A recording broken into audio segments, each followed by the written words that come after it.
सामने आई है। पहली शहर के जय नारायण व्यास कॉलोनी की, जहां एक ही परिवार के 3 सदस्यों की लाश मिली। सामूहिक खुदकुशी की आशंका जताई जा रही है। बदबू आने की शिकायत के बाद पुलिस हरकत में आई। शव कुछ दिन पुरानी बताई जा रही है। सवाल यह उठ रहा है कि एक घर में मिली 3 शवों का क्या है राज।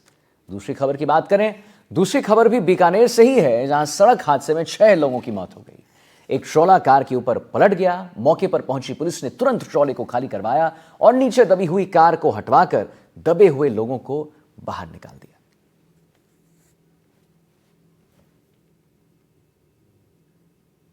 तो बीकानेर से 2 बड़ी बड़ी खबरें। पहली खबर, पहली तस्वीर आप देखें, सामूहिक खुदकुशी की आशंका। एक घर में 3 शव मिलते हैं और ये शव काफी दिन पुराने बताए जाते हैं, पति, पत्नी और संतान का। दूसरी, सड़क हादसे में 6 लोगों की मौत हो जाती। बीकानेर के वल्लभ गार्डन इलाके में घर में 3 शव मिलने से इलाके में सनसनी फैल गई, जिसके बारे में हम आपको बता रहे थे। एक ही घर में 3 शव मिलने से हड़कंप मच गया है। प्रथम दृष्टया से मामला आत्महत्या का लग रहा है। फिलहाल तीनों शवों को जय नारायण व्यास कॉलोनी पुलिस ने कब्जे में ले लिया है।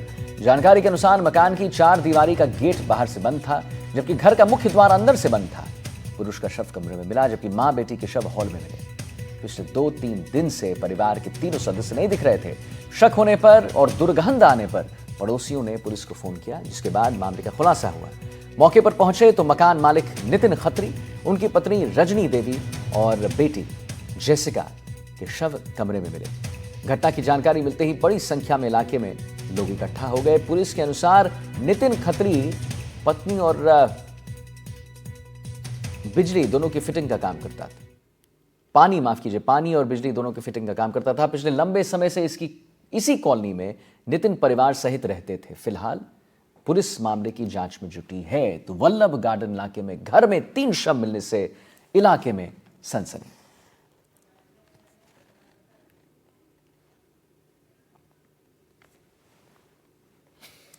थाने में 9:50 से लगभग करीब सूचना मिली कि एक घर के अंदर से बदबू आ रही है। सूचना मिलने के बाद थाने से यहाँ पे टीम गई और अभी यहाँ पे हमने देखा है कि 3 डेड बॉडी मिली है। ये तीनों परिवार के ही सदस्य हैं और इन डेड बॉडी में अभी एफएसएल टीम को बुलाया गया है। 2 डेड बॉडी कमरे के अंदर थी, एक हॉल के अंदर थी। और अभी एफएसएल टीम ने बोला है कि बॉडी एडवांस स्टेज में डिकम्पोज है। बॉडी एडवांस स्टेज में डिकम्पोज होने की वजह से पोस्टमार्टम के बाद ही खुलासा हो सकेगा कि कारण क्या रहा मौत। कितने दिन पुरानी बॉडी है? करीब 15 दिन हो। प्रथम दृष्टया क्या लगता है? कुछ कह नहीं सकते, तो पोस्टमार्टम रिपोर्ट नहीं आता।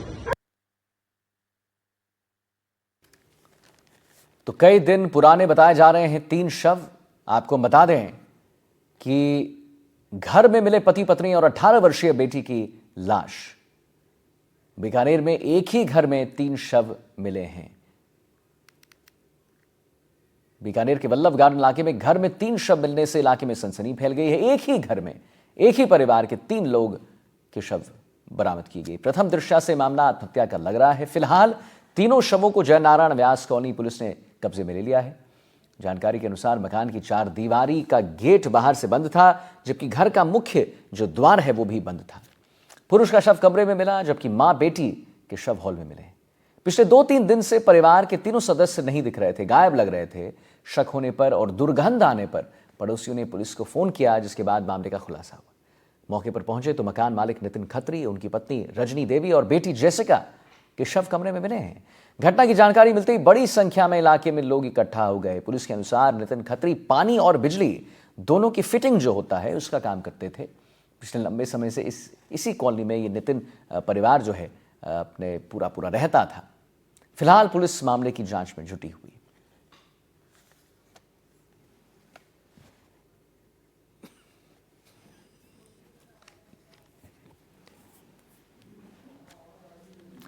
घर में मिले पति पत्नी और 18 वर्षीय बेटी की लाश। नासिर जैदी हमारे साथ लाइव जुड़ गए, इसी खबर पर और जानकारी दे रहे हैं। तो नासिर साहब, क्या है ये पूरा मामला? बड़ी संख्या में यहां पर लोग इकट्ठा हो गए हैं। पुलिस के अनुसार नितिन खत्री पानी और बिजली का काम करते थे, सकुशल रहते थे, परिवार सहित यहां पर रहते थे। क्या प्रॉब्लम आन पड़ी अचानक से कि ये स्टेप उठाना पड़ा? क्या कुछ निकल कर सामने आ रहे हैं नासिर साहब?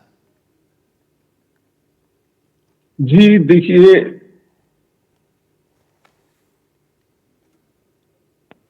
देखिए, ये नितिन खत्री बीकानेर के वल्लभ गार्डन एरिया में रहते थे और वल्लभ गार्डन एरिया जो है बीकानेर का पॉश एरिया कहलाता है। और इनकी यहाँ पर इनकी दुकान थी, ये खुद भी ये काम किया करते थे।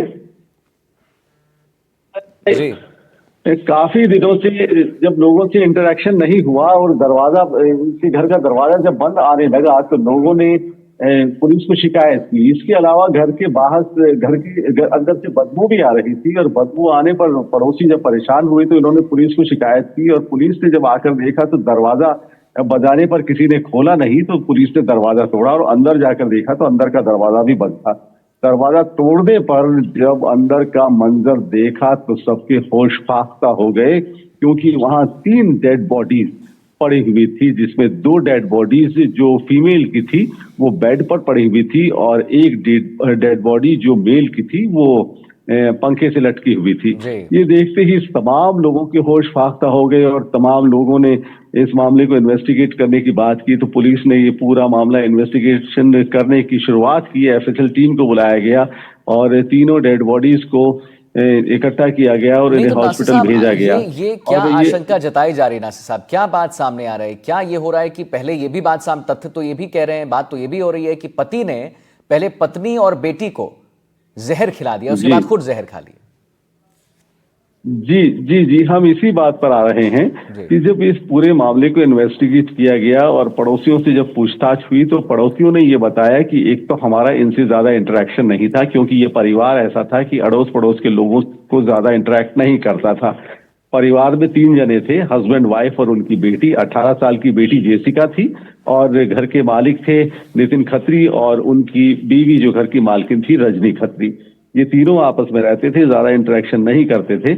और रीजन क्या था ये अभी तक इस बात को कोई कंफर्म नहीं कह पा रहा है कि क्या रीजन रहा। हालांकि कुछ दबी जबान से लोग ये कह रहे हैं कि ये परिवार कर्जे में दबा हुआ था, इस वजह से इन्होंने सुसाइड जैसा इतना खतरनाक कदम उठाया। लेकिन इस बात का कंफर्मेशन नहीं है कि खास वजह यही रही होगी, ये कर्जे से दबे हुए थे। लेकिन लोगों का ये भी कहना है कि यहाँ पर इनकी दुकान थी, पानी बिजली की फिटिंग का काम ये करते थे, अच्छा काम चल रहा था और इन्हें एज ए पर्सन भी लोग अच्छा बता रहे हैं। लेकिन चिराग तो बुझ ही गए इस घर में, बिल्कुल सही कह रहे हैं आप, रोशनी नहीं आएगी, अंधेरा रहेगा। बिल्कुल आप सही कह रहे हैं, चिराग बुझ गए हैं और ये एक बहुत बड़ा हादसा है जो सामने आया है।